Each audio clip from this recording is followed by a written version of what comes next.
네, 오늘의 말씀은 열왕기하 3장 4절부터 16절까지 한 절씩 교독하겠습니다. 모압왕 메사는 양을 치는 자라 새끼 양 10만의 털과 수양 10만의 털을 이스라엘 왕에게 바치더니 아합이 죽은 후에 모압 왕이 이스라엘 왕을 배반한지라. 그때 여호람 왕이 사마리아에서 나가서 온 이스라엘을 점거하고 또 가서 유다 왕 여호사밧에게 보내어 이르되 모압 왕이 너를 배반하였으니 당신은 나와 함께 가서 모압을 치시겠느냐. 저가 가로되 내가 올라가리이다. 나는 당신과 일반이요 내 백성은 당신의 백성과 일반이요 내 말들도 당신의 말들과 일반이니이다. 여호람이 가로되 우리가 어느 길로 올라가리이까? 저가 대답하되 에돔 광야 길로니이다. 이스라엘 왕이 유다 왕과 에돔 왕으로 더불어 행하더니 길을 둘러 행한 지 7일에 군사와 따라가는牲축을 먹일 물이 없는지라. 이스라엘 왕이 가로되 슬프다. 여호와께서 이 세 왕을 불러 모아 모압의 손에 붙이려 하시는도다. 여호사밧이 가로되 우리가 여호와께 물을 만한 여호와의 선지자가 여기 없느냐. 이스라엘 왕의 신복 중에 한 사람이 대답하여 가로되 전에 엘리야의 손에 물을 붓던 사밧의 아들 엘리사가 여기 있나이다. 여호사밧이 가로되 여호와의 말씀이 저에게 있도다. 이에 이스라엘 왕이 여호사밧과 에돔 왕으로 더불어 그에게로 내려가니라. 엘리사가 이스라엘 왕에게 이르되 내가 당신과 무슨 상관이 있나이까. 당신의 부친의 선지자들과 당신의 모친의 선지자들에게로 가소서. 이스라엘 왕이 저에게 이르되 그렇지 아니하니이다. 여호와께서 이 지왕을 불러 모아 모압의 손에 붙이려 하시나이다.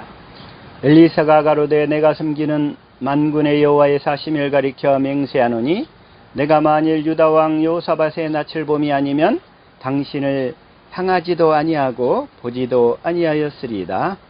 이진에 내게로 검은고 탈 자를 불러오소서 하니라. 검은고 타는 자가 검은고를 탈 때에 여호와께서 엘리사를 감동하시니 저가 같이요. 저가 가로되 여호와의 말씀이 이 골짜기에 개천을 많이 팔아 하셨나이다. 아멘. 이 시간에 주어지는 말씀이 우리의 생명이요 마음이요 또한 믿음이요 우리의 삶이 되게 하옵소서. 주님이 시간 보고 듣고 깨닫는 마음과 믿음을 허락하여 주시옵소서. 같이 말씀을 위한 기도 드립니다.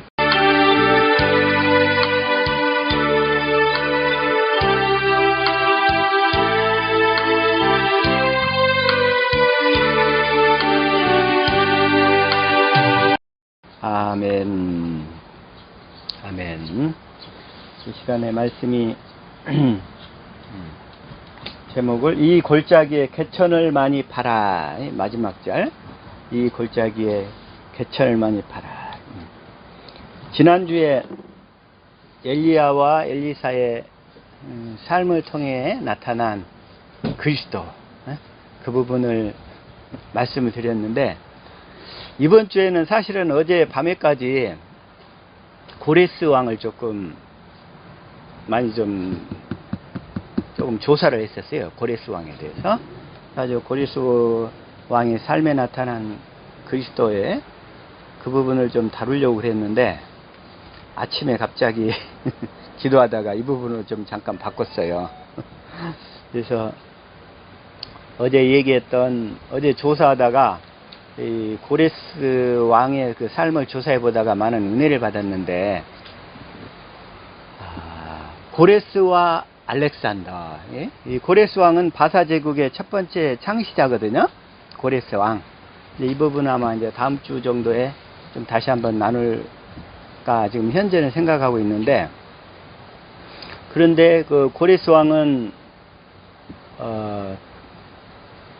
이사야 선지자가 이사야서에서 그 이사야 41장부터 50장 사이에 그 약 고레스 왕이 등극하기 전, 태어나기 전 200년 전부터 예언한 사람이에요. 고레스가 나타날 거라고. 고레스가. 그래서 이제 유다 민족이 이 망해갈 때에 바벨론을 이렇게 포로로 끌려가서 70년 유수 생활을 마치고 난 다음에 고레스 왕을 통해서 이스라엘 민족이 예루살렘으로 올라가라 그래요. 예루살렘으로 올라가는데 뭘 지어라? 성전을 지어라는 거야. 그리고 그 포로로 붙잡혀갈 때 그 바벨론 그 느부갓네살 왕이 다 가지고 왔던 그 솔로몬 성전에 있던 모든 금은 기명들, 그 기구들을 다 챙겨주면서 너희들 갖고 올라가라는 거야. 가서 뭘 하라? 성전을 지으라는 거야. 성전을. 그래서 그 고레스 왕의 삶을 나타난 그 삶을 통해 나타난 그 그리스도의 모습. 자, 그리스도가 우리에게 나타나신다면 우리에게 가장 원하시는 게 뭘까요? 우리가 뭘 하기를 원하시죠? 성전 지으라잖아요. 성전 지으라. 그래서 고레스 왕이 더구나 자기 포로들을 붙잡아둔 포로들을 보내주면서 너희들 속히 예루살렘으로 올라가서 다 성전을 지으라는 거야. 성전을. 그러면서 모든 기구들을 다 챙겨줘요.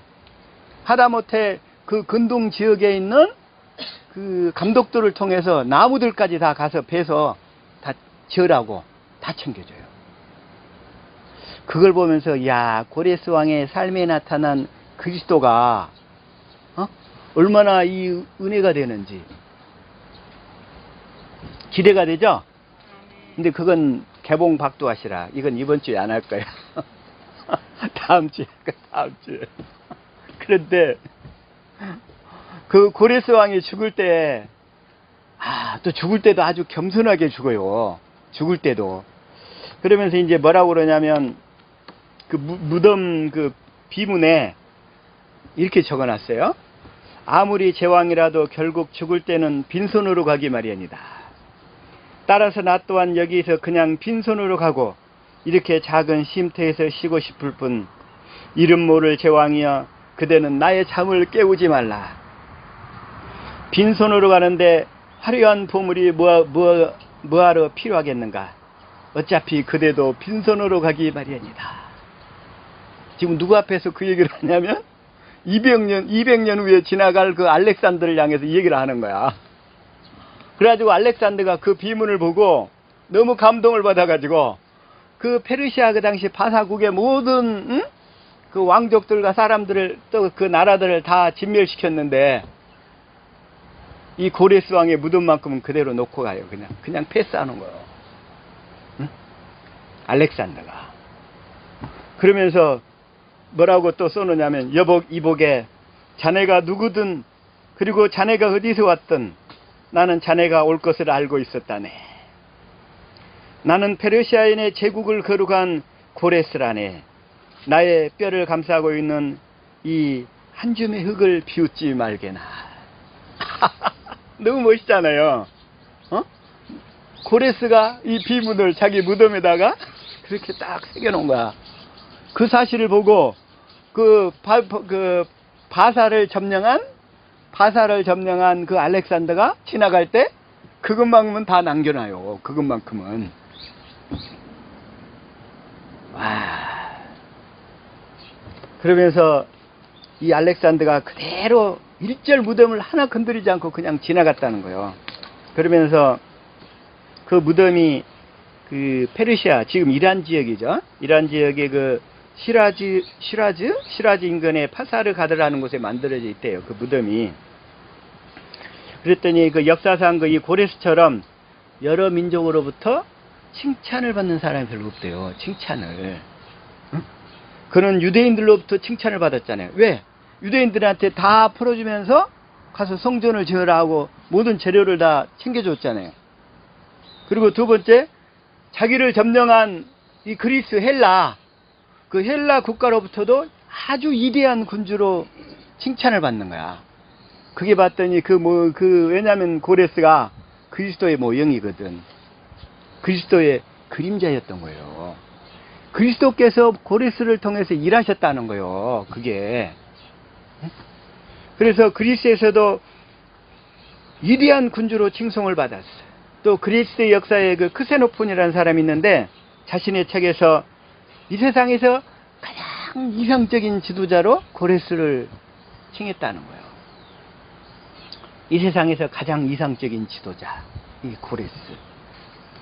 그러면서 가장 위대한 세계의 정복자라는 거야. 예수 그리스도가 피를 흘리지 않고 세계를 정복하셨잖아요. 그러죠? 고레스는 그리스도의 확실한 모형이었다니까요. 그리스도는 피를 흘리지 않고 로마를 정복했어요. 로마를. 그리고 또 그리스 역사에 그 헤로도투스라는 사람이 있는데, 그를 그의 뛰어남을 증명했는데 뭐라고 하냐면, 페르시아인들은 다리오는 상인이고 다리오 황제는, 그 다음에 캄비세스는 장인이래, 장인. 그리고 고레스는 아버지래, 아버지라고 지칭을 했대. 그러니까 왜 그러냐고 그랬더니, 이 다리오는 늘 어떤 결과나 이익을 중시 여겼고, 그 다음에 캄비세스는 거칠고 아주 가혹했어. 자기의 그 장인정신, 직업정신만 투철했던 거야, 캄비세스가. 그러나 고레스는 아주 자상하게 모든 걸 배려해주는 그 따뜻한 아버지였다는 거예요. 이걸 보고 고레스 황제가 얼마나 그리스도의 모형이었는가. 확실히 여러분 눈에도 보이죠, 이제? 보이잖아요. 그게 바로. 그래서 이제 그걸 보고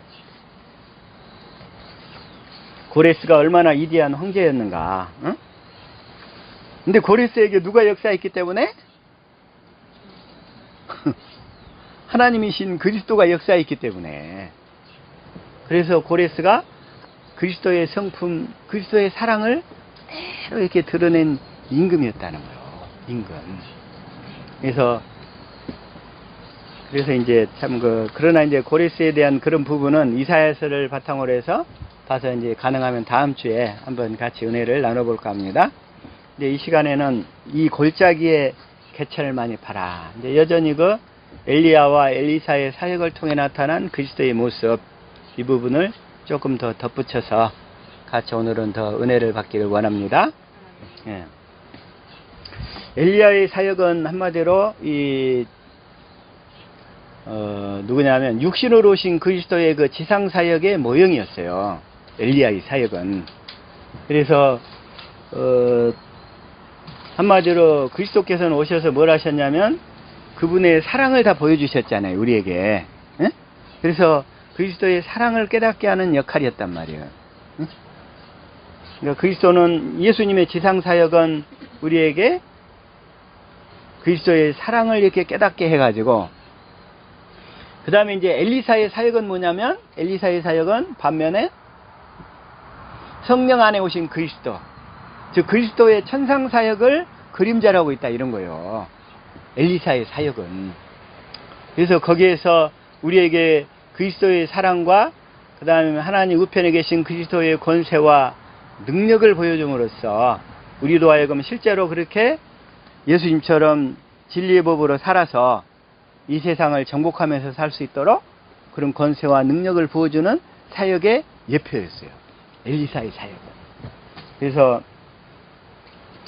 그래서 먼저 이 엘리야의 그 사역 중에서 이제 그 대표적으로 이제 하나님을 사랑하게 하는데, 예수님이 십자가에 죽고 부활하셔서 그 실망에 지친 베드로를 이게 갈릴리 호수까지 다시 찾아가시잖아요.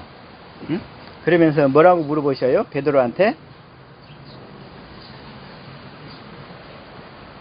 네가 나를 사랑하느냐. 자, 다시 읽어볼까요? 시작.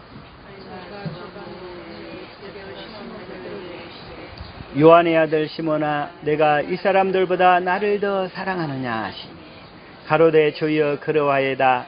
내가 주를 사랑하는 줄 주께서 아시나이다. 가라사대 내 어린 양을 먹이라 하시니, 주님을 사랑하면 내가 양떼들을 먹일 수 있어요. 어떻게 먹이느냐? 주님을 사랑하면 주님이 내 안에서 주님이 말씀하시면서 이끌고 가신다 이거예요. 이끌고 가시는 주님의 그 말씀을 듣고 주님을 따라가는 것이 양을 먹이는 거예요, 양을. 그러면서 다시 16절 시작. 내가 나를 사랑하느냐 하시니, 가로되 주여 그러하이다. 내가 주를 사랑하는 줄 주께서 아시나이다. 가라사대 내 양을 치라. 이렇게 주님을 사랑하는 자들만이 양을 칠 수 있어. 양을 쳐. 누구든지. 자, 17절 시작. 세 번째 가라사대 요한의 아들 시몬아 내가 나를 사랑하느냐 하시니 주께서 세 번째 내가 나를 사랑하느냐 하심으로 베드로가 근심하여 가로되 주여 모든 것을 아시오매 내가 주를 사랑하는 줄 주께서 아시나이다. 예수께서 가라사대 내 양을 먹이라. 지금은 주님이 지금 하늘로 오르시기 전이죠? 응? 부활하셔가지고 이 땅에서 이제 지상 사역의 그 마지막 사역을 다시 제자들에게 주님의 사랑을 확인시키시는 거예요. 그리고 실망에 지쳤던 베드로를 이렇게 회복시키시면서 베드로가 다시금 주님을 위해 목숨까지 버리면서 따를 수 있도록 이렇게 회복시키는 그 광경이란 말이에요. 이렇게. 그래서 이제 자 엘리야의 사역은 한마디로 뭐냐면 자 우리 두 번째 언약에서 자 신명기 30장 6절 시작. 내 하나님 여호와께서 내 마음과 내 자손의 마음에 은혜를 베푸사 너로 마음을 다하며 성품을 다하여 내 하나님 여호와를 사랑하게 하사 너로 생명을 얻게 하실 것이며 이렇게 하나님을 사랑하게 해서 하나님의 생명을 얻게 하시는 거예요. 생명을. 그러니까 여기서 하나님의 생명을 얻었다고 해서 거듭난 건 아니에요. 이제 이 생명으로 하나님의 사랑을 공급하는 삶을 통해서 그리스도의 형상이 이루어져 가는 거예요. 그리스도의 형상이. 그래서 이 엘리야의 사역은 마음을 다하고 성품을 다하고 목숨을 다하여 하나님만 사랑하도록 이끌고 가는 사역이었던 거예요. 사역. 사랑하게 하사 너로 생명을 얻게 하실 것이며. 이제 이 부분이 뭐냐면 이제 요한복음 20장 30절 자 시작. 예수께서 제자들 앞에서 이 중에 기록되지 아니한 다른 표적도 많이 행하셨으나 그러니까 예수께서 제자들 앞에서 많은 기적을 행했지만 성경에 특별히 필요한 부분만 기록을 하셨어요. 뭐 하려고? 21절 시작. 오직 이것을 기록하면 너희로 예수께서 하나님의 아들 그리스도이심을 믿게 하려 하며 또 너희로 믿고 그 이름을 힘입어 생명을 얻게 하려 합니다. 그래서 이 성경에 나타난 그리스도의 사랑을 우리가 깨달아서 그리스도의 사랑을 깨달아서 하나님의 생명을 얻으면 이제 그때부터 우리가 그 생명으로 사는 연습, 그 사랑을 공급하는 연습을 해야 된다 이거요. 그러면서 우리가 그리스도의 형상을 이루간다고 그랬죠? 갈라디아서 4장 19절 시작. 나의 자녀들아 너희 속에 그리스도의 형상이 이르기까지 다시 너희를 위하여 해산하는 수고를 하노니. 그래서 이렇게 자꾸 이 진리를 가르침으로써 그리스도의 형상을 이루도록 또 그래서 이렇게 사랑을 공급하도록 해가지고 그리스도의 형상을 이루어가는 거예요. 그래서 저와 여러분이 지금 현재 이 사랑을 좀 많이 이제 열심히 더 공급하는 올해 사랑을 더 열심히 공급하는 해가 될 수 있기를 축복합니다. 아멘. 그렇게 시리에 지친 사람들 또 말씀이 잘 안 돼서 지친 사람들 또 아니면 세상의 환경에 지친 사람들에게 우리가 이 사랑을 다 공급을 해야 돼요. 더 풍성히 공급할 수 있기를 축복합니다. 이게 이제 첫 번째 사역이고 첫 번째 그러니까 두 번째 언약이 첫 번째 사랑하게 하사 생명을 얻게 해서 그 다음에 두 번째 그리스도의 형상을 이루어 가지고 이제 주님의 음성을 듣고 살아야 돼. 그게 바로 이제 신명기 30장 11절부터 시작. 내가 오늘날 내게 명하니 이 명령은 내게 어려운 것도 아니요 먼 것도 아니라 12절 하늘에 있는 것이 아니니 내가 이르기를 누가 우리를 위하여 하늘에 올라가서 그 명령을 우리에게로 가지고 와서 우리에게 들려 행하게 할고 할 것이 아니요 13절 이것이 바다밖에 있는 것이 아니니 내가 이르기를 누가 우리를 위하여 바다를 건너가서 그 명령을 우리에게로 가지고 와서 우리에게 들려 행하게 할고 할 것도 아니라 14절 오직 그 말씀이 내게 심히 가까워서 내 입에 있으며 내 마음에 있은즉 내가 이를 행할 수 있느니라. 마음에서 들려오는 믿음의 말씀, 이 믿음의 말씀을 듣고 행해야 된다 이거예요. 이제 그게 바로 이제 어쨌든 그것도 사랑을 공급하는 거예요. 그러다 보면 우리가 이제 능력을 받게 돼요. 하나님의 생명으로 태어나게 돼요. 거듭나게 되는 거. 그래서 이러한 삶을 살 수 있기를. 그래서 이제 이 삶을 베드로가 이제 어떻게 얘기를 하냐면, 아까 네가 나를 사랑하느냐, 사랑해가지고 오순절날 거듭났잖아요. 그래서 베드로가 거듭나가서 이제 로마의 감옥에 갇혀서 죽기 직전에 유언을 하는 거예요. 다시 한번, 자, 시작. 그러므로 너희가 이것을 알고 이미 있는 진리에 섰으나 내가 항상 너희로 생각하게 하려 하노라. 너희가 이미 있는 진리에 섰으나, 이제 이 얘기는 뭔 얘기냐면, 너희가 이제 진리의 법으로 살고 있으나, 이 얘기예요. 여전히 진리를 믿음으로 진리의 법으로 살고 있으나, 그러나 이제 내가 죽을 날이 가까이 왔다 이런 거예요. 베드로의 유언이란 말이에요. 이게 베드로후서가. 그러면 13절 시작. 내가 이 장막에 있을 동안에 너희를 깨워 생각하게 함이 옳은 줄로 여기노니. 14절. 이는 우리 주 예수 그리스도께서 내게 지시하신 것 같이 나도 이 장막을 벗어날 것이 임박한 줄 아니라. 나도 이 장막을 벗어날 때가 정말 가까이 왔다는 거예요. 장막을 벗어날 때가 가까이 왔다는 얘기는 육체를 벗을 날이 가까이 왔다는 거잖아요. 그죠? 이제 곧, 이제 이때가 뭐냐면, 네로 황제의 그 핍박에 의해서 그때 수많은 그리스도인들이 순교를 하게 돼요. 그때 베드로도 순교를 하거든요. 이제 기록상으로는 AD 67년이라고 나오는데, 근데 어쨌든 그 언절이에요.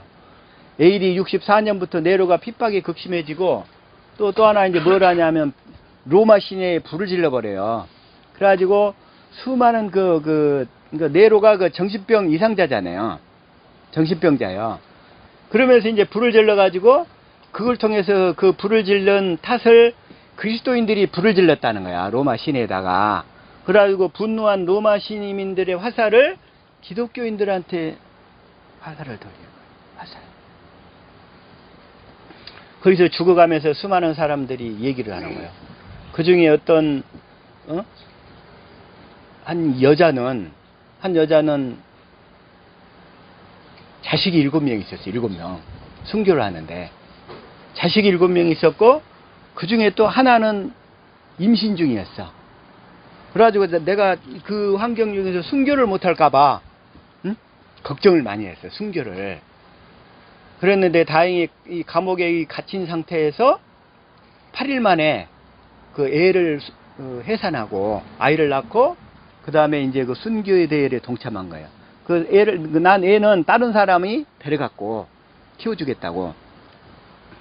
자기 7 아들 주식과 함께 순교의 길로 가는 거예요. 내가 원했던 것은 바로 그리스도를 향한 죽음이었다고.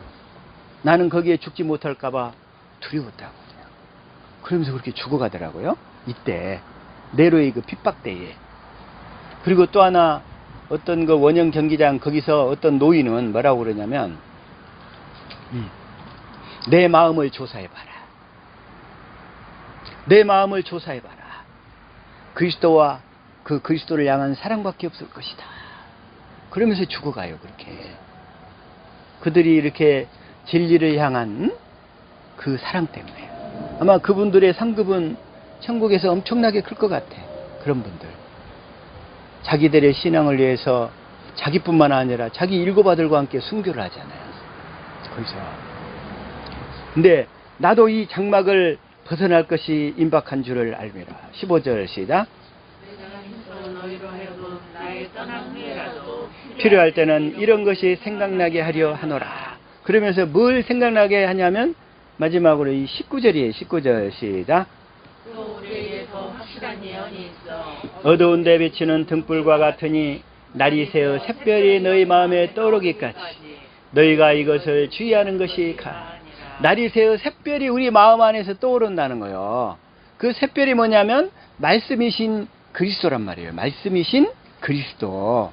샛별이 자 이걸 계시록 22장 16절. 자 이걸 현대인 성경으로 한번 시작.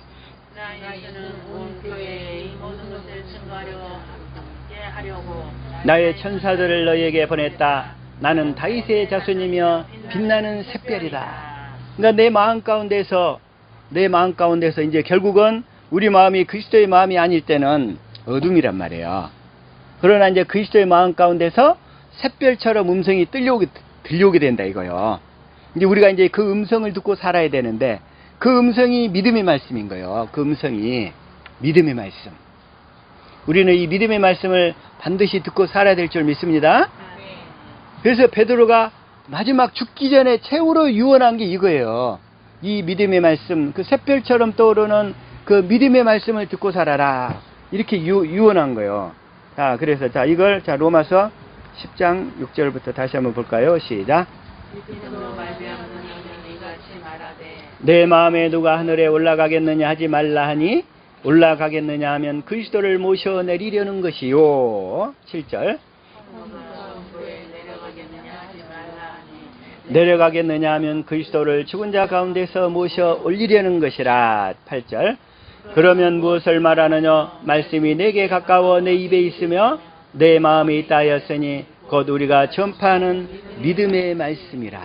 이 믿음의 말씀, 이 믿음의 말씀이 말씀이신 그리스도.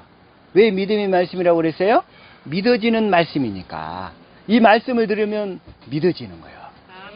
우리의 모든 불안, 어두움, 두려움이, 억울함이 다 떠나가는 거야. 이 말씀 속에 능력이 있어요. 그래서 우리 이 말씀을 듣고 살아야 돼요. 그래서 경건의 연습의 핵심은 뭐냐면 이 믿음의 말씀을 듣고 사는 거예요. 그래서 디모데전서 4장 6절 시작. 내가 이것을 형제를 깨우치며 그리스도 예수의 선한 일꾼이 되어 믿음의 말씀과 내가 쫓는 선한 교훈으로 양육을 받으리라. 여기서 이 믿음의 말씀이 나오잖아요. 그 믿음의 말씀을 들으면 우리는 믿음의 말씀대로 행하면 실제로 역사와 기적이 나타나게 된다는 거예요.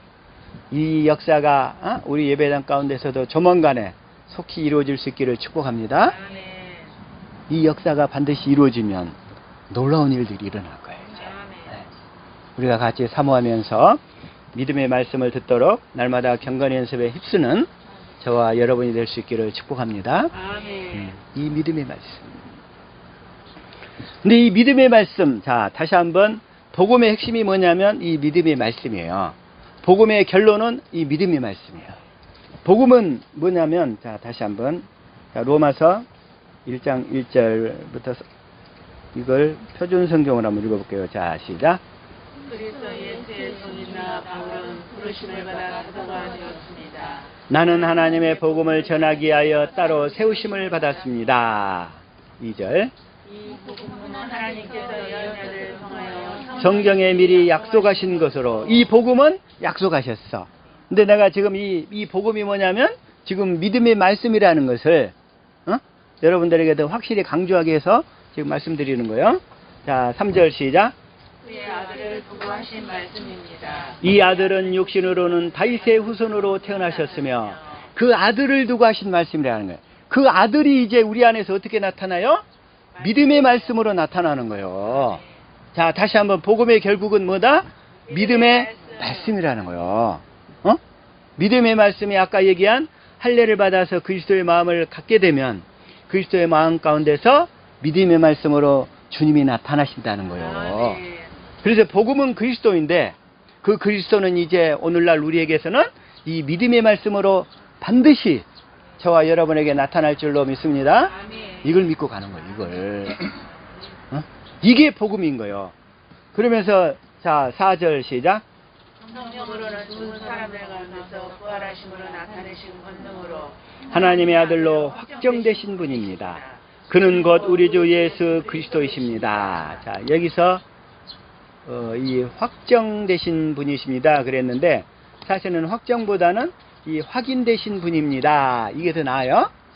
저와 여러분 앞으로도 확인되신 분입니다. 그리스도는 이미 다 그리스도로 확인되신 분이에요. 확인.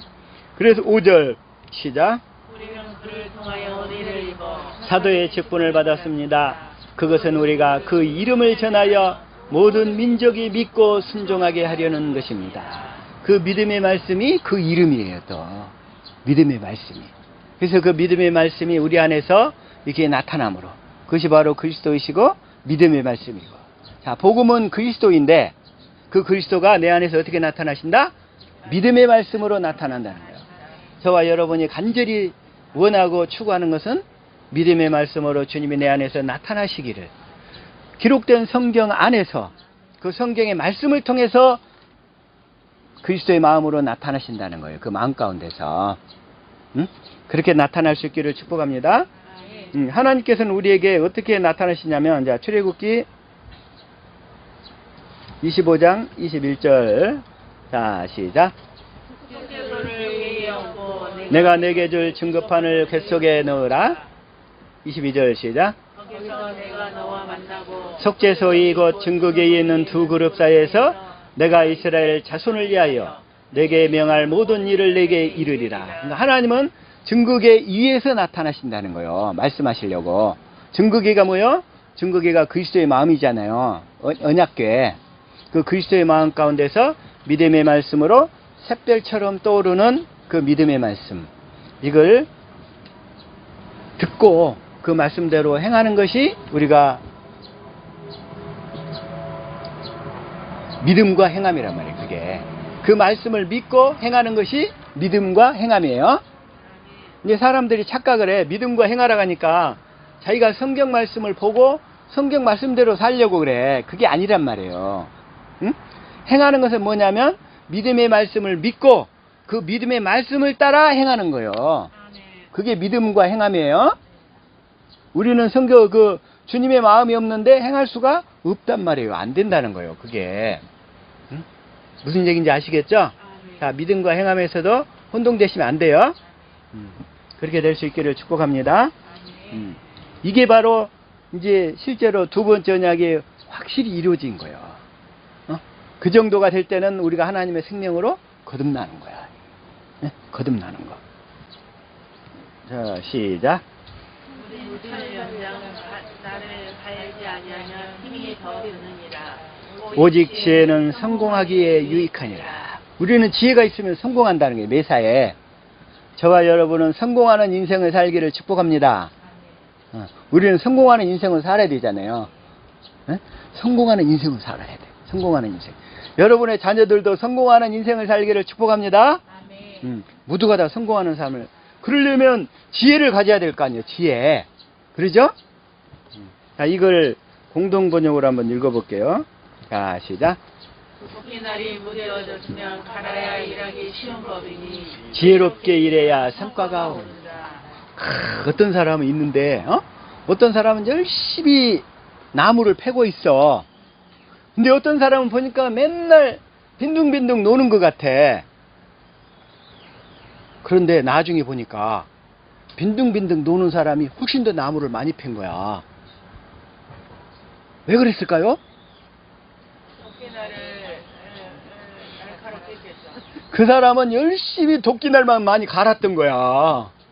우리 지상렬 집사님이 지난주에 칼을 아주 날카롭게 잘 갈아주셨는데 마찬가지로 빈둥빈둥 노는 시간에 날마다 도끼날만 열심히 날카롭게 갈았던 거야. 남들이 보기에는 빈둥빈둥 노는 것처럼 보였어.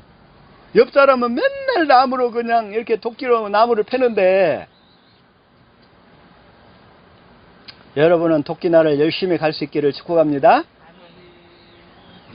자, 이걸 표준성경으로 한번 봐볼게요. 자, 시작. 도끼가 무딘데도 그날을 갈지 않고 쓰면 힘이 더든다. 그러나 지혜는 사람을 성공하도록 돕는다. 도끼가 무딘데도 그 날을 갈지 않고 쓰면 그 사람은 도끼날이 너무 무디었던 거야. 너무 무디었어. 그러면서 도끼날을 갈지 않고 쓰면 힘이 더든다. 그러나 지혜는 사람을 성공하도록 돕는다. 자, 옆 사람 축복합시다. 이제는 도끼날을 열심히 갑시다. 시작. 이제는 도끼날을 열심히 갑시다. 도끼날을 열심히 갈아야 나무를 많이 패잖아요. 빈둥빈둥 노는 것 같아도 많이 패는 거야. 빈둥빈둥 노는 것 같은데도 나무를 훨씬 많이 패는 거야. 그 얘기가 무슨 얘기냐면 도끼날을 가는 것이 바로 여러분이 저와 진리의 법으로 사는 거예요. 다른 것이 도끼날을 가는 게 아니고 진리를 믿고 진리의 법으로 날마다 사는 경건의 연습이 지금 도끼날을 갈고 있는 거라는 거예요. 자, 옆 사람 축구합시다. 이제 도끼날을 간다는 의미를 아셨습니까? 도끼날을 간다는 의미를 아셨습니까? 진리를 믿음으로 진리의 법으로 열심히 살아야 아니 샛별처럼 주님이 내 안에서 나타나실 거 아니겠어요? 아멘. 어? 샛별처럼 나타날 때 도끼날이 다 갈아진 거요. 아멘. 다 갈아진 거예요. 그때서. 응? 다시 한번 옆 사람 봅시다. 도끼날 열심히 갈고 있는 표정인지 아닌지 한번 살펴봅시다. 시작. 자, 우리 도끼날 열심히 갑시다. 아멘. 응. 그래서 도끼날을 갈면서 이렇게 주님이 주신 마음으로 사는 것이, 응? 지혜로 사는 것이고, 그게 도끼날을 열심히 가는 거예요. 가는 거. 아멘. 그렇게. 또 엘리야의 사역 중에서 지난주에 하나 좀 빠진 게 뭐냐면,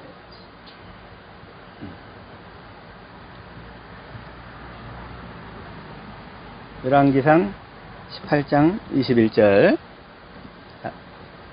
자, 시작. 엘리야가 모든 백성에게 가까이 나아가 이르되 너희가 어디까지 둘 사이에서 머무르느냐. 여호와가 만일 하나님이면 그를 쫓고 바알이 만일 하나님이면 그를 쫓을지니라 하니 백성이 한 말도 대답지 아니하는지라. 엘리야가 그 이스라엘 백성들을 이렇게 딱 모아놓고 지금 바알 선지자, 아세라 선지자 850명과 대결을 벌이고 있는 장면이었어. 그런데 그 수많은 그 이스라엘 그 북쪽 이스라엘 사람들이 그 광경을 다 지켜보고 있어요.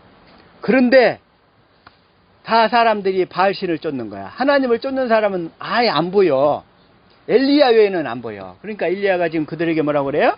응? 어느 때까지 두 사이에서 머뭇머뭇 하려느냐. 어느 때까지. 이제 저와 여러분은 오직 진리만 믿음으로 진리 편에 서는 자, 아멘. 진리를 위해서 사는 자 될 수 있기를 축복합니다. 아멘. 설사 그것으로 인해서 나에게 핍박이 오든 나에게 어려움이 오든 베드로처럼 아까 어느 그 원형 경기장의 그 노인처럼 아니면 아까 그 7 아들과 함께 순교한 그 여인처럼 주님을 향한 그 사랑이 내 속에서 이렇게 불타오를 때 아멘. 우리는 어떠한 난관도 다 통과할 수 있을 줄로 믿습니다. 아멘. 그걸 하나님이 기뻐하시는 거예요. 내가 그 영상을 보면서 지난주에 막 보다가 또 감동이 돼가지고 막 펑펑 울었어요. 주님, 내 고백이 그 고백입니다. 내 속에도 그 노인이 그런 거예요. 내 마음을 뒤져봐라. 내 속에 그리스도와 그 그리스도를 향한 사랑밖에는 찾을 수 없을 것이다. 그러면서 원형 경기장에서 이게 화형당하면서 죽어가더라고. 우리가 그 주님을 향한 그 사랑을 고백을 할 때 주님께서 너무 감동하셔가지고 막 기쁨의 눈물을 주시는 거예요. 기쁨의 눈물을. 오늘날 세상 가운데 이렇게 양다리를 걸치고 있는 사람들이 너무너무 많은 거야. 세상의 복도 좋고 바알도 좋고 예수님도 좋다는 거야. 그럴 때 주님은 그 사람은 바알 편이라고 얘기하시는 거예요. 바알 편이라고. 바알 편. 우리는 더 확실하게 주님 편에 선택할 수 있기를 예수 이름으로 축복합니다. 아까 찬송가 586장 어느 민족 누구게나 진리 편에 서는 자, 다 누구에게나 그 상황에서 결단할 때가 오는 거예요. 내가 그 결단의 기로에서 주님 편을 선택할 때 하고 아니면 핍박이 두렵거나 세상의 것이 좋아서 세상 쪽으로 쫓아가는 사람은 바알 선지자를 쫓는 거란 말이에요. 바알 선지자. 그러나 우리 하베스 지체들은 바알을 쫓는 자가 한 사람도 없기를 축복합니다. 한 사람도 없기를. 자, 오늘 이 본문 말씀에 개천을 많이 팔아. 개천을 많이 팔아. 다시 한번 읽읍시다. 시작. 모압왕 외쳐는 양하시는 자라. 새끼 양 10만의 털과 수양 10만의 털을 이스라엘에게 바치더니 근데 아합이 죽으니까 시작. 아합이 죽은 후에 모압왕이 이스라엘 왕을 죽였다. 왜 이 모압 왕이 이스라엘을 섬겼어요. 그런데 아합이 죽었어. 그러니까 배반을 하는 거예요. 왜 그러냐면 아합이 우상 숭배를 많이 했거든. 가장 우상 숭배를 많이 했잖아요. 아합이 북쪽 이스라엘에서. 그러니까 그 대적들이 다 배반을 하게 돼 있어요. 자, 우리 주변의 환경이 나를 다 대적하고 막 배반하는 일이 많이 생기면, 아, 내가 하나님의 길에서 벗어났구나. 속히 이렇게 회개하고 결단해야 돼요. 이래서. 응? 그 주변에서. 내 주변에서 나를 대적하고 나를 배반하는 사람들이 막 생길 때, 얼른 우리는 민감하게, 아, 내가 하나님 앞에 잘못한 게 있나? 하고 얼른 회개하고 돌이켜야 돼. 오늘 자, 아합이 죽은 후에 모압 왕이 이스라엘 왕을 배반한지라. 그러죠? 자, 6절 시작. 그때 여호람 왕이 사마리아에서 나가서 온 이스라엘을 경고하고 이 여호람이 누구냐면 아합의 아들이에요. 아합의 아들. 아합의 아들인데, 그러면서 7절 시작.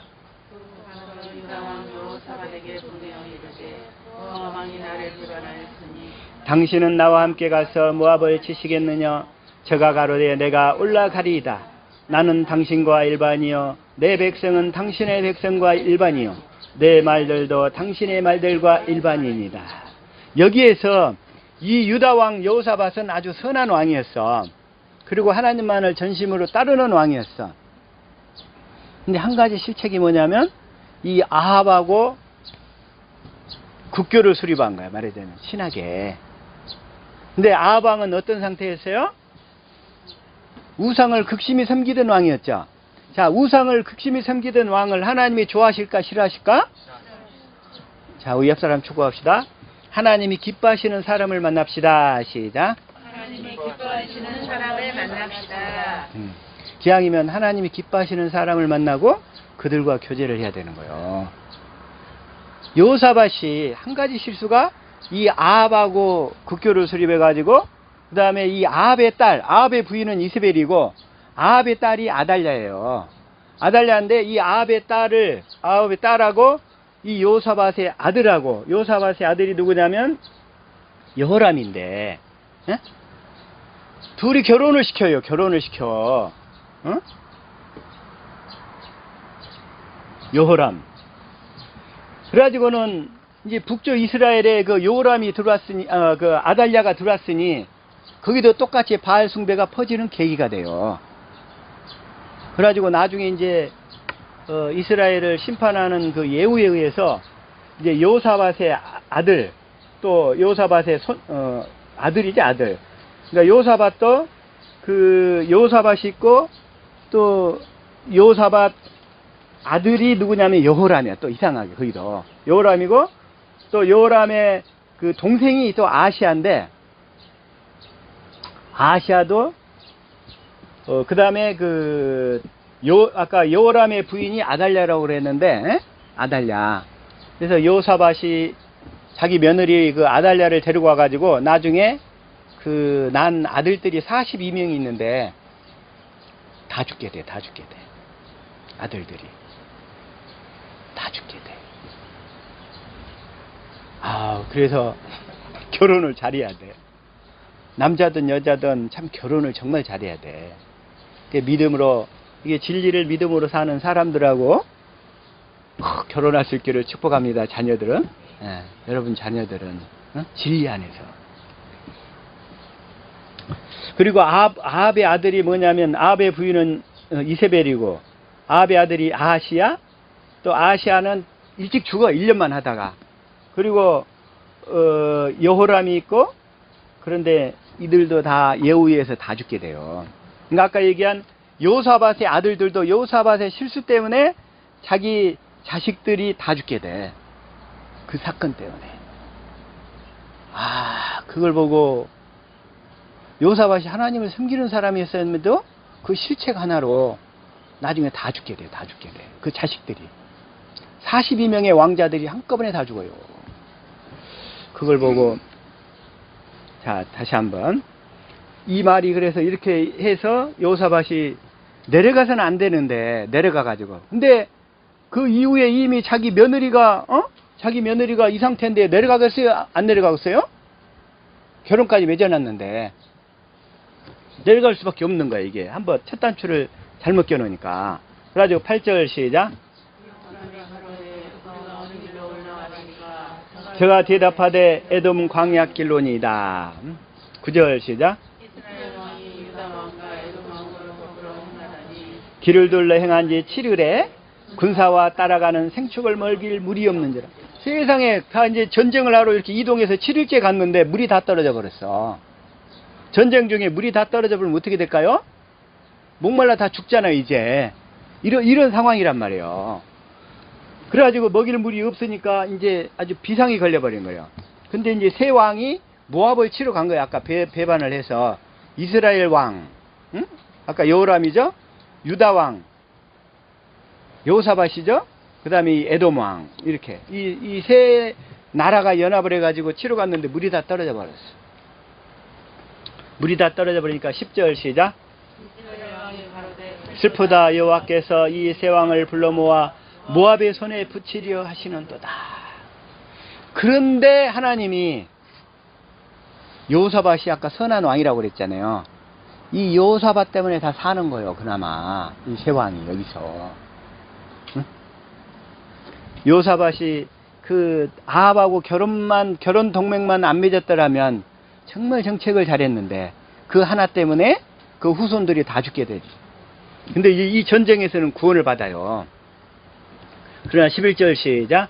여호사밧이 가로되 우리가 여호와께 물을 만한 여호와의 선지자가 여기 없느냐. 이스라엘 왕의 신복 중에 한 사람이 대답하여 가로되 전에 엘리야의 손에 물을 붓던 사밧의 아들 엘리사가 여기 있나이다.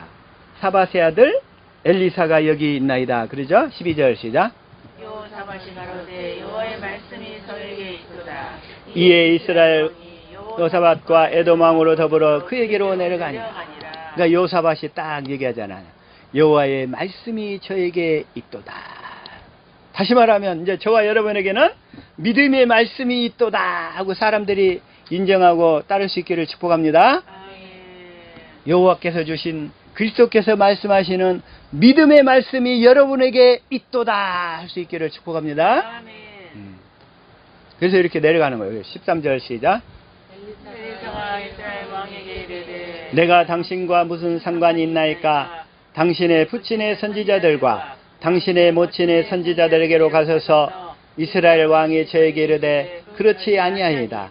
여호와께서 이 세 왕을 불러 모아 모압의 손에 붙이려 하시나이다. 그러니까 이런 상황인 거예요. 근데 엘리사가 이 모압 왕, 이게 에돔 왕하고 이스라엘 왕만 있으면 안 갔어.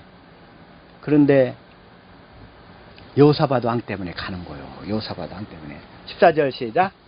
엘리사가 가로되 내가 숨기는 만군의 여호와의 사심을 가리켜 맹세하노니 내가 만일 유다 왕 여호사밧의 낯을 봄이 아니면 당신을 향하지도 아니하고 보지도 아니하였으리다. 그러잖아요. 여호사밧 왕 때문에 엘리사가 어쩔 수 없이 나가서 하나님의 말씀을 주는 거예요. 하나님의 말씀을. 여기서 14절 15절 시작. 검은 고 타는 자가 검은 고를 탈 때에 여호와께서 엘리사를 감동하시니. 그러니까 우리가 이렇게 찬양할 때 주님이 감동을 주신다 이거예요. 어? 말씀을 들을 때 감동을 주신다는 거예요. 응? 날마다 감동 속에서 살 수 있기를 축복합니다. 그러면서 16절 시작. 정하오르되 여호와의 말씀이 골짜기에 개천을 많이 팔아 하셨나이다. 개천을 많이 팔아 하셨나이다. 개천하면 생각나는 게 뭐예요? 저와 여러분은 생수를 마셔야 된다는 거예요. 생수를. 원수가 사방으로 나를 우겨싸움을 당해가지고 내가 너무나도 힘겨운 상황이야. 그 상황 가운데서 내 안에서 들려오는 믿음의 말씀을 들으면 생수를 마시면 원수가 다 소멸돼 버린다는 거야. 다 없어져 버린다는 거야, 이 원수가. 그래서 날마다 그렇게 생수를 마실 수 있기를 축복합니다. 자, 다시 한번 봐봐요. 여기서 13절. 이스라엘 왕이 저에게 이르되 그렇지 아니다. 여호와께서 이 세 왕을 모아 모압의 손에 붙이려 하시나이다. 제가 13년 전에 이 마귀한테 걸려가지고 이 집도 날아가 버리고 거리로 쫓겨날 그 상황 같은 그 환경에 딱 처했을 때, 그때 저희 큰형님이 어머니한테 전화해가지고 딱 그러고, 어머니 큰일 나버렸어. 응? 일이 나버렸어. 그냥 다 절단 나버렸어. 이러는 거야. 다 절단 나버렸어. 우리 집을 보고. 다 끝나버렸어. 다 끝나버렸어. 이런 상황인 거야. 다 절단 나버렸어. 그러나 하나님은 이 상황에서 뭐라고 하냐면, 자, 시편 23편 5절 시작. 기름으로 내 머리에 바르셨으니 내 잔이 넘치나이다. 주님께서는 내 원수의 목전에서 내게 상을 베푸시고, 그 원수 앞에서 그 죽을 수밖에 없는 상황 가운데서 하나님은 수습을 하시면서 건져내시더라 이거요. 건져내셔가지고 이렇게 여러 과정을 거쳐서 생명의 길로 이끄시더라는 거예요. 그러면서 뭐냐면 기름으로 내 머리에 바르셨으니 성령으로 이끌고 가시는 거예요. 그뒤로부터 성령으로 이끌고 가셔가지고 날마다 이 가르침 가운데 주님의 가르침을 받게 하셔서 생명의 길로 이끄셔가지고 원수의 목전에서 내게 상을 베푸시고, 상은 뭐냐면 그리스도예요. 그리스도 앞으로 인도하시더라 이거요. 그리스도 앞으로. 그래서 이렇게 복음을 전하는 자로 설 수 있도록. 자, 여러분의 환경이 다, 원수들은 그렇게 얘기할 거예요. 네 환경은 다 절단 나버렸다.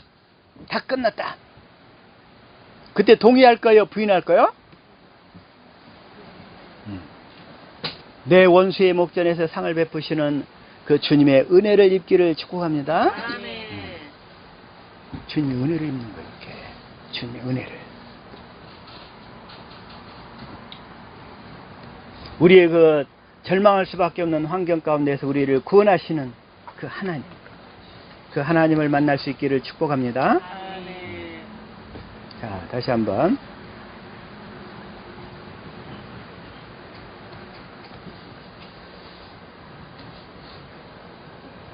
열왕기하 3장 자 15절 시작.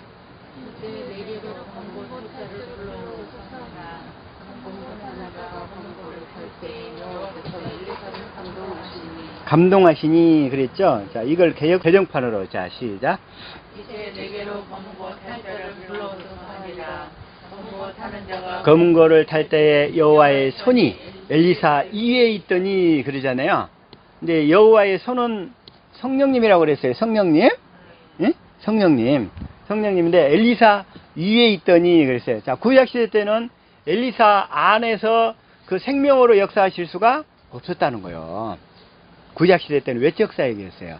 그래서 엘리사의 마음은 감동시키지만 그 하나님의 생명을 받을 수는 없었어요. 구약의 선지자들도. 그래서 여호와의 손이 엘리사 위에 있더니, 그래서 엘리사 위에 머물면서 그 사역만 하고 언제든지 떠나가 버렸어. 그 사역이 끝나면. 그래서 하나님께서 항상 말씀하시는 게 아니라 그 상황이나 사건이 필요할 때만 나타나셔서 말씀하시고 떠나가고 말씀하시고 떠나가시고 그러는 거예요. 그러나 이제 신약시대 오순절 이후로 사는 저와 여러분의 이제 이게 뭐냐면 이제 성령이 우리의 생명으로 우리 안에 연합이 되시는 거예요. 그래서 필요할 때만 하는 게 아니라 우리는 언제든지 성령을 구해서 진리 가운데서 주님의 음성을 듣고 살 수 있고 믿음의 말씀으로 따라갈 수 있는 때가 되었다는 거예요. 그게 차이점이에요. 구약의 사역과 신약의 차이점이 이거란 말이에요. 이거. 그래서 항상 믿음의 말씀을 날마다 언제나 들을 수 있게 되기를 축복합니다. 그래서 자 15절 자 16절 시작. 여호와의 말씀이 이 골짜기에 개천을 많이 파하셨나이다. 자, 우리 옆사람 축복합시다. 자, 개천을 파면 상황이 반전됩니다. 시작. 개천을 파면 상황이 반전됩니다. 절망이 희망으로 바뀝니다. 절망이 희망으로 바뀝니다. 우리가 개천을 파기만 하면, 나를 힘들게 하는 사건이 왔을 때, 내 마음이 너무 이렇게 무겁고 힘겨울 때 개천을 파기만 하면 다 상황이 반전되는, 원수가 다 소멸되는 거라 이거예요. 원수가 다 소멸돼요. 원수가 다 확실히 다 물러가게 되는 거예요. 원수가. 그런데 이 개천을 파는데 처음에는 이 생수를 마시는데 두 가지 생수가 있다고 그랬죠. 첫 번째는 주님의 사랑을 깨닫는 생수. 출애굽기 17장 1절. 자, 시작. 이스라엘 자손 내 주인 여호와의 명령대로 신실히 광야에서 떠나 그 노종대로 행하여 르비딤의 장막을 쳤으나 백성이 마실 물이 없는지라. 그런데 2절 우리에게 물을 주어 마시게 하라. 모세가 그들에게 이르되 너희가 어찌하여 나와 다투느냐? 너희가 어찌하여 여호와를 시험하느냐? 자, 3절 거기서 백성이 목이 말라 물을 찾으니 그들이 모세에게 대하여 원망하여 이르되 당신이 어찌하여 우리를 애굽에서 인도해 내어서 우리와 우리 자녀와 우리의 가축이 목말라 죽게 하느냐? 4절 모세가 여호와여 부르짖어 이르되 내가 이 백성에게 어떻게 하리까? 그들이 조금 있으면 내게 돌을 던지겠나이다. 5절 여호와께서 모세에게 이르되 백성 앞을 지나서 이스라엘 장로들을 데리고 나일강을 치던데 지팡이를 손에 잡고 가라. 6절 내가 홀에서 있는 그 반석 위에 거기에 내 앞에 서리니 너는 그 반석을 치라. 그것에서 물이 나오리니 백성이 마시리라. 모세가 이스라엘 장로들의 목전에서 그대로 행하라. 그 반석을 치라. 반석은 누구라고 그랬어요? 시작. 누구가 같은 신령한 음료를 이스라엘은 신령한 반석으로 마셨으니 그 반석은 곧 그리스도시라. 전번에 한번 한 2달 전에 설교를 우물을 파야 되는데 어디까지 파야 된다고 그랬어요? 반석이 나올 때까지.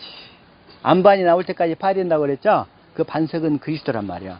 다시 말하면 그리스도가 내 안에 나타날 때까지 우리가 진리의 법으로 살아야 된다 이거예요. 그 연습을 해야 된다는 거예요. 자, 그 얘기인 줄 믿습니다. 그래서 이건 이제 뭐냐면 그리스도의 그 반석에 나오는 생수가 그리스도의 사랑을 깨달아가는 거예요. 성경을 통해서 계속 그리스도의 사랑을 깨달아가면, 풍성히 사랑을 깨달아가면 나중에 그리스도의 마음이 흘러나온다 이런 얘기예요. 그 사랑을 날마다 깨달을 수 있기를 축복합니다. 자, 그게 이제 또 뭐냐면 스가랴 12장 10절. 자, 읽읍시다. 시작. 내가 다윗의 집과 예루살렘 주민에게 은총과 강구하는 심령을 부어주리니 그들이 그 찌른 바 그를 바라보고 그를 위하여 애통하기를, 독자를 위하여 애통하듯 하며 그를 위하여 통곡하기를 장자를 위하여 통곡하듯 하리로다. 주님의 사랑을 깨달아가다 보니까 나중에 십자가의 사랑을 깨달으면서 아, 주님이 나 때문에 죽으셨구나, 나 때문에 주님이 죽으셨구나 하고 통곡하게 된다 이거요. 그게 그러면서 13장 1절 그렇게 되면 이제 어떻게 된다고 그랬죠? 자, 현대인 성경을 시작. 그날에 다윗의 후손과 예루살렘 주민에게 죄와 더러움을 씻는 샘이 열릴 것이다. 그때 이제 생수가 터져 나오는 거예요. 이제 생수가 폭발 터져 나와 가지고 어떻게 되냐면 2절 시작. 전능한 나 여호와가 나라 그날에 내가 이 땅에서 우상의 이름을 말살하여 그것을 기억하는 자가 없게 하고 거짓 예언자와 더러운 귀신을 이 땅에서 제거하겠다. 그 거짓 예언자와 더러운 귀신을 내 속에서 역사해 왔던, 나를 괴롭게 했던 더러운 귀신들이 다 떠나가게 될 줄로 믿습니다. 전부 다 떠나가는 거예요. 끊임없이 나를 힘들게 하고 괴롭혔던 더러운 귀신들 다 여러분들 안에서 다 떠나갈 수 있기를 축복합니다. 자, 17절부터 시작. 그리고 아버지께서 여러분의 믿음을 보시고 그리스도로 하여금 여러분의 마음속에 들어가 사실 수 있게 하여 주시기를 빕니다. 그래서 여러분이 사랑의 뿌리를 받고 사랑을 기초로 하여 살아감으로써 18절 모든 성도들과 함께 하나님의 신비가 얼마나 넓고 길고 높고 깊은지를 깨달아 알고, 이렇게 깨달아 가야 돼. 그리스도의 사랑을. 우리가 성경을 보는 목적은 엘리사의 색에 나타난 그리스도, 그 그리스도를 보는 목적이 뭐냐면 이 그리스도의 사랑을 깨달으려고. 성경을 보면서 우리는 마음으로 영으로 그 그리스도의 사랑을 깨달아가는 거예요. 그래서 사랑을 깨달아가면 우리가 그 그리스도처럼 변해간다는 거예요. 그게 바로 주님의 영광을 보는 거고, 그 영광을 보면 그의 형상으로 변화된다고 그랬죠. 고린도후서 3장 6절 18절에 새 언약 일꾼은 그렇게 산다고 그랬어요. 자, 19절 시작. 인간의 모든 지식을 초월한 그리스도의 사랑을 알 수 있게 되기를 바랍니다. 이렇게 해서 여러분이 완성되고 하나님의 계획이 완전히 이루어지기를 빕니다. 그 그리스도의 사랑을 성령으로 우리가 깨달아가면, 또 깨달아버리면 우리가 완성되는 거예요. 여러분들이 다 완성되는 거예요. 날마다 그날을 위해서 진리의 법으로 살 수 있기를 축복합니다. 20절 시작. 하나님께서는 우리 안에서 힘차게 활동하시면서 우리가 바라거나 생각하는 것보다 훨씬 더 풍성하게 베풀어 주실 수 있는 분이십니다. 이렇게 사랑을 깨닫는 거. 또 요한일서 4장 16절 17절에도 그 사랑이 나와 있는데 그 사랑을 깨닫는 것이고, 지금 시간이 없으니까 두 번째는, 그러니까 첫 번째는 그리스도의 사랑을 깨닫는 생수 물을 마셔야 돼. 그 개천을 파는 거요. 두 번째는 하나님의 권능을 깨닫는, 권능을 받는 생수를 마셔야 된다 이거요. 민수기 20장 2절. 자, 시작. 아론을 공박하니라. 이 또 물이 또 없어. 물이 없으면 이제 개천을 또 파야 되겠죠? 이제 3절 시작. 우리 형제들이 요 앞에서 죽을 때 우리도 죽었다면 좋을 뻔하였도다. 사람들이란 다 이래요. 환경이 좋을 때는 헤헤 희낙낙거리다가 조금 환경이 안 좋아지게 되면은 막 불평불만이 입이 쭉 나오는 거야 이게. 이스라엘 백성들이 하나님 앞에 그랬어. 우리는 환경이 안 좋을 때라도 찬송하며 주님의 선하신 뜻을 묵상함으로 통과할 수 있기를 축복합니다. 주님이 이루고 가시는 거예요. 주님이 찬송하면 바꾸시는 거예요, 그 환경을. 자, 4절 시작. 이 광야로 인도하여 올려서 우리와 우리 짐승으로 다 여기서 죽게 하느냐. 5절.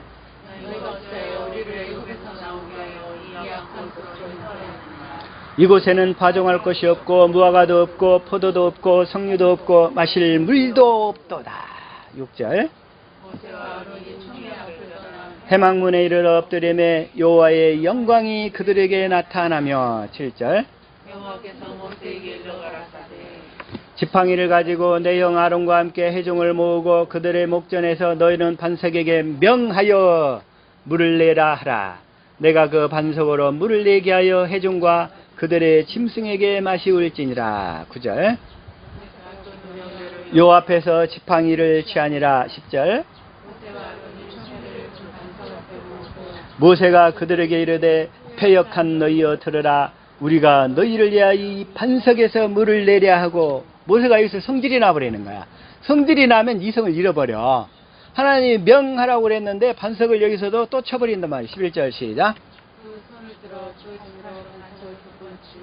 물이 많이 솟아나므로 회중과 그들의 짐승이 마시니라. 이제 우리 화날 때는 행동을 하지 맙시다. 옆 사람 축복합시다. 시작. 화날 때는 침묵합시다. 화날 때 행동하면 마귀 일을 하는 거예요. 우리가 마귀 일을. 가능하면 화날 때는 침묵하고 기도하면서 진리의 법으로 살아서 생수만 마시면 그게 다 통과되는 거예요.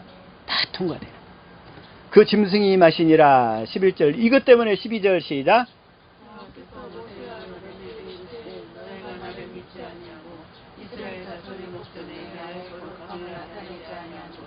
너희는 이 총회를 내가 그들에게 준 땅으로 인도하여 드리지 못하리라.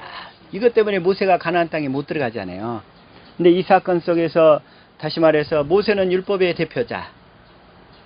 율법으로는 가나안 땅에 들어갈 수 없다는 것을 예표하지만 우리는 어쨌든 육신을 입고 이 땅에 살잖아요. 그래서 항상 이 율법과 복음 사이에서 율법의 영향을 받을 수가 있단 말이에요. 육신의 영향을. 자, 그럴 때 화날 때마다, 자, 화날 때가 뭐예요? 또 슬플 때, 억울할 때, 괴로울 때 다 마찬가지예요. 때를 따라 돕는 은혜를 받아야 된다고 그랬죠? 응? 때를 따라 돕는 은혜. 그래서 그때가, 자, 다시 한번 히브리서 4장. 자, 시작. 때를 따라 돕는 은혜를 얻게 하여 은혜의 보좌 앞에 담대히 나갈 것이다. 그렇게 막 분노가 치밀어 오를 때 그 때를 따라 돕는 은혜를 얻게 하여 은혜의 보좌 앞에, 다시 말하면 진리의 법으로 살아서 생수를 마셔라 이 얘기예요. 때를 따라 돕는 은혜를 받읍시다. 날마다 때를 따라 돕는 은혜를 받아서 날마다 생수를 마시면서 우리의 사랑이 그 생명에 자라갈 수 있기를 축복합니다. 이게 바로, 그래서 모세마저도, 자, 자, 시편 106편 32절. 자, 공동 번역 볼게요. 자, 시작. 그들 잘못으로 모세조차 화를 입게 되었으니. 모세는 율법의 대표라고 그랬어요. 율법의 상징. 자, 33절 시작.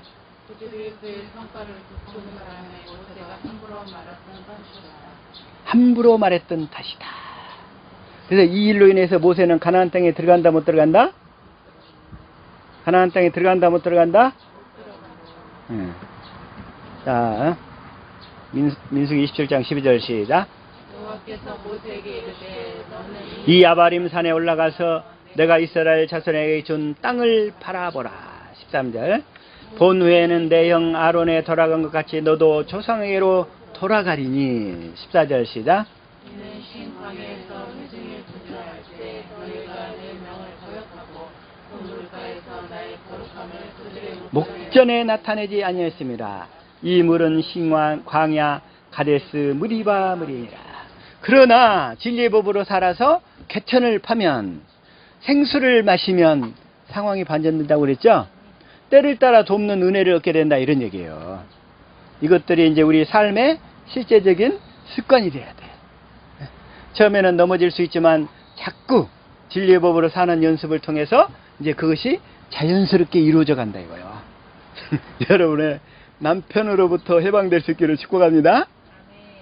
여러분의 아내들로부터 해방될 수 있기를 축복합니다. 자식들로부터도 해방될 수 있기를 축복합니다. 이제 자식이 자꾸 그냥 걸려 넘어지게.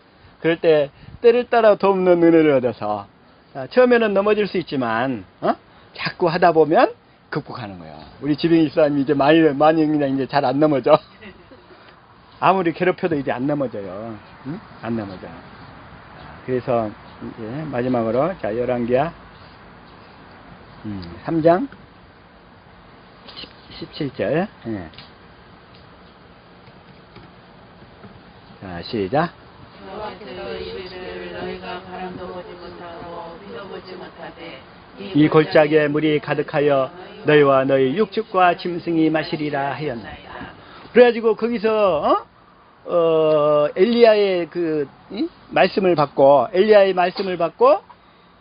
여호사밧과 아까 여호람과 에돔 왕이 그 골짜기에 개천을 많이 파가지고 그 과정을 다 통과한 거야. 그러니까 나 엘리야라고 그랬어요? 가끔 이렇게 말이 빗나갈 때, 지난주에도 말이 빗나갔더라고. 그래서 그 부분을 잘라버렸어요. 엘리야인데 엘리사라고 또 거기서는 얘기했던 것 같더라고. 그래서 여기서는 엘리사의 말을 듣고, 자, 엘리사예요. 그러나 간혹 혹시 말이 틀리게 나갔더라도 여러분들이 양해할 수 있기를 축복합니다. 그렇게. 그래서 이렇게 통과하게 되니까 이게 개천을 파면 상황이 반전돼가지고 우리 삶이 환경이 변화되기도 하고 또 삶의 환경은 여전히 동일한데 내 마음이 변화돼가지고 넉넉히 통과해서 생명이 자라게 되더라 이거요. 어쨌든 통과만 하면 되잖아요. 우리가 이겨서. 그러나 가장 중요한 것은 우리의 마음이 변화돼가지고 우리의 생명이 자라는 게 주님의 목적이라는 거예요. 그러나 그 생명이 연약할 때는 주님이 그 환경을 변화시켜 주셔. 그러나 생명이 좀 자랐을 때는 우리의 마음을 변화시켜 주셔. 그 원리를 이해할 수 있기를 축복합니다. 그 주님의 일하심의 법칙이에요. 그래서 날마다 이렇게 주님이 주신 은혜, 때를 따라 돕는 은혜를 통해서 그 생수를 많이 파서, 개천을 많이 파서 날마다 생수를 먹고 마시는 은혜의 시간, 생명의 시간, 축복의 삶, 그 시간이 될 수 있기를 예수 이름으로 축복합니다.